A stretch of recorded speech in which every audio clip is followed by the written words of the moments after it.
बहुत समय पहले ढोलकपुर के जंगल में कालू कौआ अपनी पत्नी टूनी और बेटी टुनटुनी के साथ रहता था।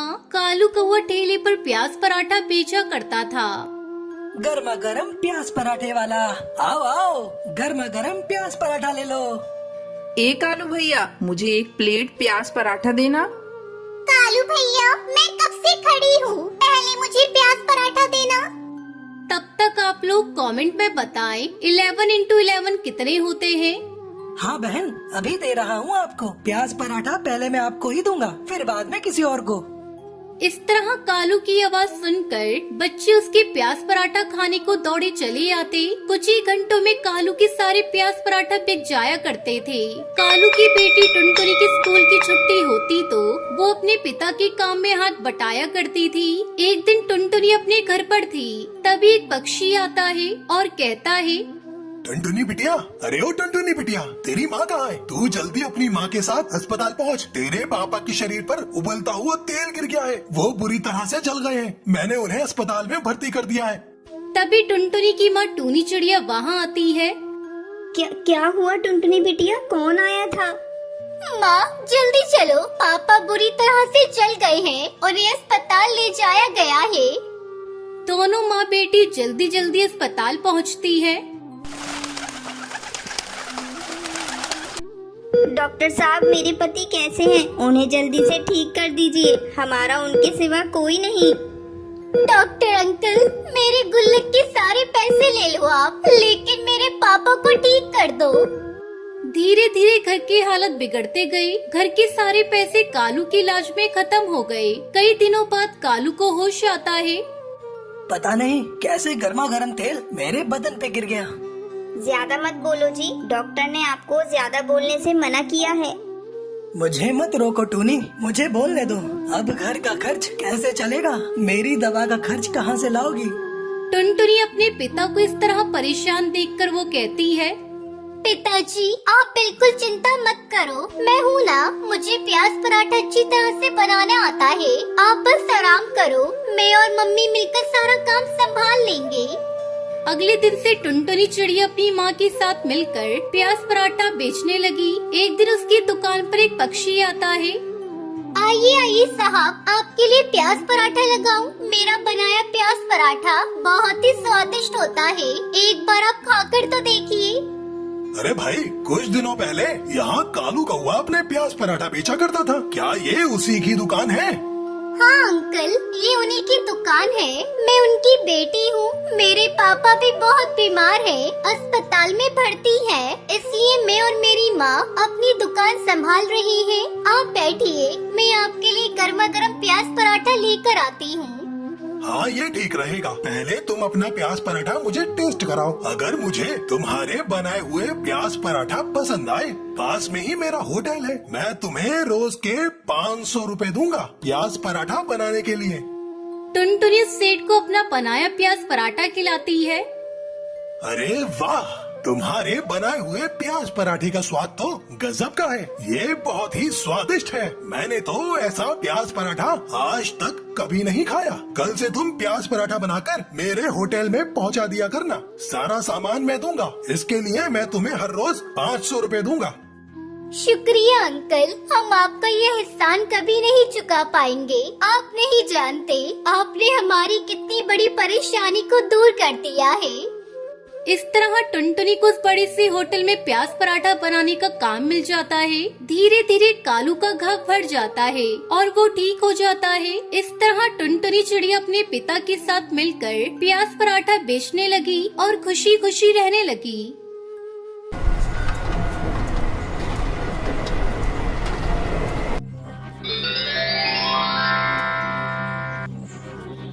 हरिपुर नाम के जंगल में टूनी नाम की एक चिड़िया अपनी बेटी टुनटुनी के साथ रहती थी। टुनटुनी के पिता उसके बचपन में ही मर गए थे।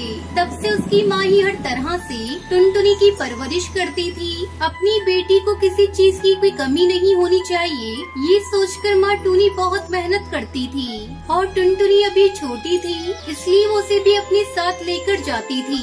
ऐसे ही एक दिन अपना काम खत्म करके घर लौटते वक्त टुनटुनी अपनी माँ से कहती है, माँ, मुझे भूख लग रही है। घर पहुँचने में अभी काफी समय लगेगा। मैं तब तक भूखी नहीं रह सकती। नहीं बेटा, मैं तुम्हारे लिए खाना लेकर आई हूँ। आओ रुको, यहाँ खाना खाते हैं। तब तक आप लोग कमेंट में बताएं 39 डिवाइडेड बाय 6 कितने होते हैं। ये कहते हुए वो दोनों एक पेड़ के पास रुकते हैं। वहाँ पर एक बूढ़े बाबा लेटकर कांप रहे थे। उसे देखकर टुनटुनी उससे पूछती है, बाबा जी, आप यहाँ क्यों बैठे हो? उठिए, क्या हुआ आपको? इतने बड़े जंगल में अकेले, इसका मतलब ये रास्ता भूल गए होंगे। इन्हें उठाओ बेटा, खाने के लिए कुछ देते हैं। इतने में वो बूढ़े बाबा होश में आकर कहते हैं, प्यास लग रही है। टुनटुनी जल्दी जल्दी उन्हें अपने पास जो पानी है वो देती है। पानी पीने के बाद, ये लीजिए बाबा जी, रोटियाँ खाइए, आपको ताकत मिलेगी। ये कहते हुए वो अपनी सारी रोटी उस बूढ़े बाबा को दे देती है और खुद भूखी रहती है। वो बाबा उन रोटियों को एक चुटकी में खा लेता है। कुछ ज्यादा ही भूखे लग रहे हो बाबा जी, ये लो, ये भी खा लो। ये कहते हुए टूनी भी अपनी सारी रोटियां दे देती है। बेटा, मुझे रोटियां देने के लिए आपका बहुत बहुत शुक्रिया, लेकिन मेरी भूख बिल्कुल भी नहीं मिटी है। बाबा, हमें माफ कर दीजिए। हमारे पास खाने के लिए जो कुछ भी था वो सब अपने आप को दे दिया। आप हमारे घर आ जाइए, जितनी चाहे उतनी रोटियां बना कर दूंगी। मेरी माँ जो बात कहती है वो करके दिखाती है बाबा जी। मुसीबत में पड़े लोगों की मदद करनी चाहिए। ये बात भी मुझे माँ ने ही सिखाई थी। वो आपकी मदद जरूर करेंगी। ये बात सुनते ही वो बूढ़ा बाबा एक बड़े से बिल्ली में बदल जाता है और टुनटुनी और टूनी उसे देखकर हैरान हो जाते हैं। अब बताओ, मेरी भूख मिटाने के लिए कितनी रोटियां बनाओगी? मदद करने के लिए आकार से या जीभ से कोई मतलब नहीं है। मदद तो मदद होती है। मैंने तुमसे वादा किया था ना कि तुम्हारी भूख मिटाऊंगी। मैं अपना वादा हर हाल में पूरा करूंगी।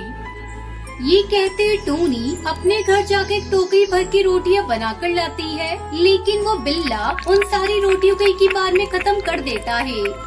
मेरी भूख अभी कम नहीं हुई है, और रोटियां लाओ। फिर से टूनी घर जाकर अगले दिन सुबह 2 टोकरियां भरकर रोटियां लेकर आती है। वो उन रोटियों को भी एक ही बार में खा लेता है। मेरी भूख अभी भी कम नहीं हुई है। अगले दिन 5 टोकरियां भर की रोटियां बनाते ही घर में सारा आटा खत्म हो जाता है। अब तो घर पे भी आटा खत्म हो गया है माँ। अभी भी बिल्ला भैया की भूख नहीं मिटी तो हम क्या करेंगे? बेटा, अगर मुझे कुछ हो जाए या बिल्ला मुझे सजा दे तो तुम अपना ख्याल रखना। बेटा, वो बस तुम्हें कुछ न करे, यही काफी है। ये कहते हुए टूनी अपनी बेटी को पास बिठाकर रोने लगती है। इतने में वो बिल्ला उनके घर आता है। मैं तुम्हारे पास ही आ रही थी। ये लो, 5 टोकरी रोटियां हैं। इन्हें खाने के बाद भी अगर तुम्हारी भूख नहीं मिटी तो, और रोटियां बनाने के लिए मेरे पास आटा नहीं है। अब तुम मुझे जो चाहे वो सजा दे सकते हो। इतना सुनते ही वो विशाल बिल्ला एक परी चिड़िया के रूप में बदल जाती है। आप लोगों के कितने अच्छे दिल हैं। मैं आप लोगों से मिल पाई हूँ। मुझे इस बात की बहुत खुशी है। मैं आप लोगों की परीक्षा लेने के लिए आई थी। आप लोगों के बारे में जानने के लिए मैंने वो राक्षसी रूप लिया था, लेकिन आपने अपनी जुबान की खातिर अपना सब कुछ मुझे दे रहे थे। आप लोगों की अच्छाई मदद करने की हृदय के लिए मैं आपको एक इनाम देना चाहती हूँ। ये कहते हुए एक रोटी बनाने वाली मशीन को जादू से बनाकर वो उन्हें दे देती है। ये एक रोटियां बनाने वाला यंत्र है। इससे रोटियां बनाने के लिए आपको इसमें आटा डालने की भी जरूरत नहीं है। बस इसे अपने हाथ से घुमाते जाओ और इसमें से रोटियां निकलती जाएंगी। इसकी मदद से आपको कभी खाने की कमी नहीं होगी और जिंदगी आराम से कटेगी। इससे आप दूसरों की मदद भी कर सकती है। ये कहते हुए वो देव परी चिड़िया वहाँ से चली जाती है। उसके बाद टोनी उस यंत्र को इस्तेमाल करके अपने व्यापार को शुरू करती है। उसने जैसा सोचा था कि वैसे ही टुनटुनी को एक अच्छे स्कूल में पढ़ाती है। ऐसे ही बहुत सारी गरीब पक्षियों की भूख भी मिटाती रहती है।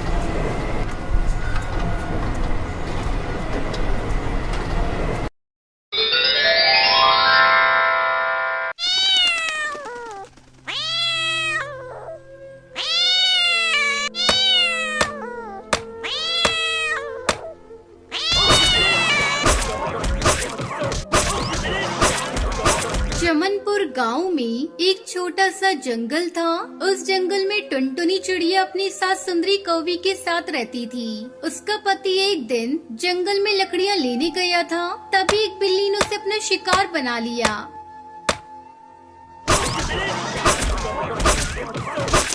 घायल कालू कौआ किसी तरह घर पहुंचता है।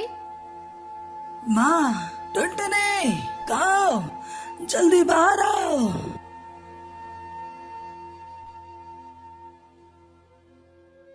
अरे क्या हुआ जी आपको? बाप रे बाप, आपके पूरे शरीर से तो खून बह रहा है। किसने आपकी ऐसी हालत कर दी? तब तक आप लोग कमेंट पे बताएं 65 - 0 कितने होते हैं।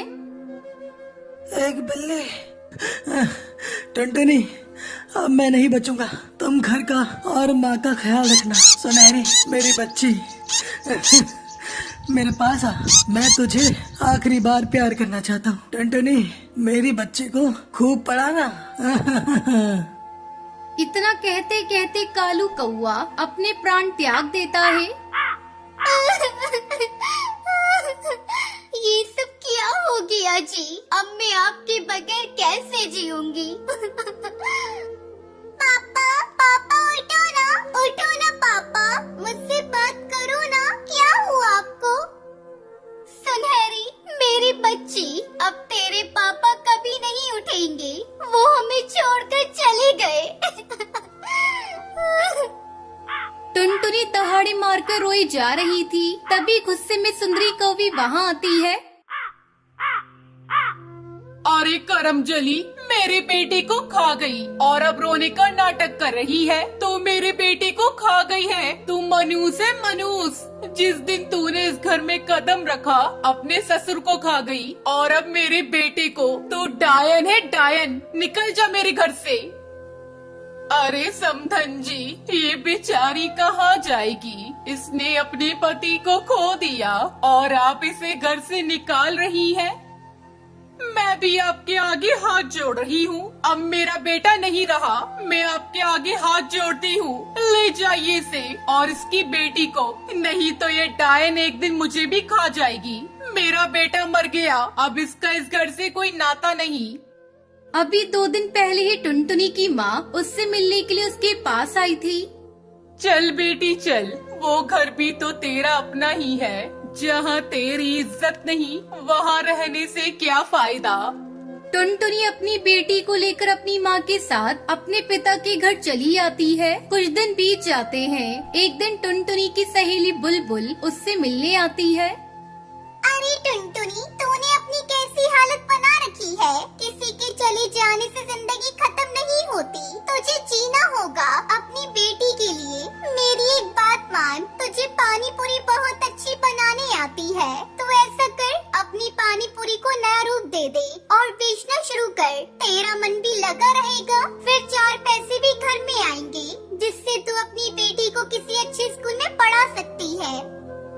बुलबुल की बातों ने टुनटुनी पर गहरा असर डाला। वो कुछ ही दिनों बाद अपनी रंग बिरंगी पानी पूरी बनाकर बेचना शुरू कर देती है। पानी पूरी ले लो, रंगीन पूरी, चटपटी पानी पूरी, खट्टी मीठी पानी पूरी ले लो, पानी पूरी। बहुत ही जल्द टुनटुनी की रंगीन पानी पूरी की डिमांड बढ़ जाती है। टुनटुनी की पानी पूरी की तारीफ जब उसकी सास सुंदरी कौवी को मिलती है तो उसे अपने किए पर पछतावा होता है। वो उसकी माँ के घर जाती है।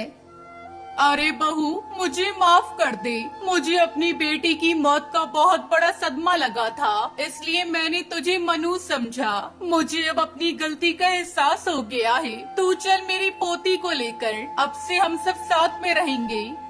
टुनटुनी अपनी सास को माफ कर देती है और उसके साथ अपने पति के घर वापस चली जाती है। इस तरह वो रंगीन पानी पूरी बेचकर खुशी खुशी अपनी बेटी के साथ अपनी जिंदगी बिताने लगती है।